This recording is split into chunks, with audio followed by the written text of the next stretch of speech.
माझं नाव ऐश्वर्या राज जाधव. आम्ही शारदा हॉस्पिटलला मॅटर्निटी केअरसाठी आलो होतो. आम्हाला ॲक्च्युली रेफर केलं होतं आमच्या रिलेटिव्हनी की हॉस्पिटल खूप फेमस आहे की म्हणजे मॅटर्निटी केअर आणि स्पेशल हायजीन वगैरे सगळ्या गोष्टींसाठी, आणि त्याप्रमाणेच सगळे इथे आहे. केअर एकदम प्रॉपर केअर घेतली जाते. 2-2 तासाला बेबीची केअर, परत हायजीन प्रॉपर, प्रत्येक गोष्टीसाठी चेकअप वगैरे सगळं एकदम रेग्युलर असतं.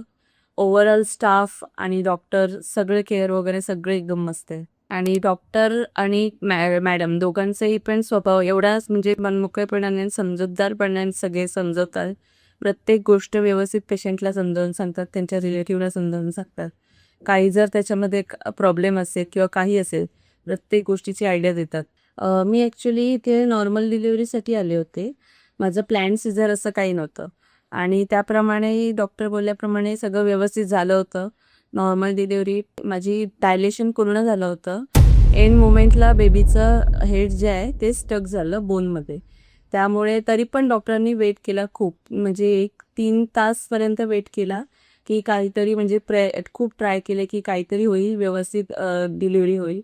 पण 90% ट्राय करून पण नाही होऊ शकली. सी सेक्शनला जेव्हा मला आतमध्ये घेतलं तेव्हा पण डॉक्टरांनी ॲनेस्थेशिया द्यायच्या आधी ट्राय केलं की तेव्हा डिलेवरी होते का पॉसिबल, पण नाही होऊ शकली. पण त्यासाठी आम्ही काही हे नाही हो, आम्हाला उलटं म्हणजे बरं वाटलं की मेन डॉक्टरांनी प्रेफर केलं की बेबी हेल्थ आणि मदर हेल्थ खूप चांगली असेल, आणि त्यासाठी आम्ही खूप सॅटिस्फाईड आहोत. आणि सी सेक्शन होऊन पण मला तेवढा त्रास जाणवला नाही. म्हणजे जसं लोकं सांगतात की सी सेक्शनमध्ये त्रास होतो, खूप म्हणजे एकदम व्यवस्थितपणे सगळ्या गोष्टी झाल्या.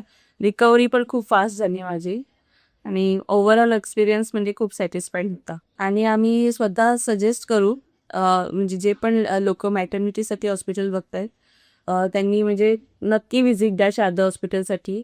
Sharda women's hospital is the best hospital in the Kalamboli.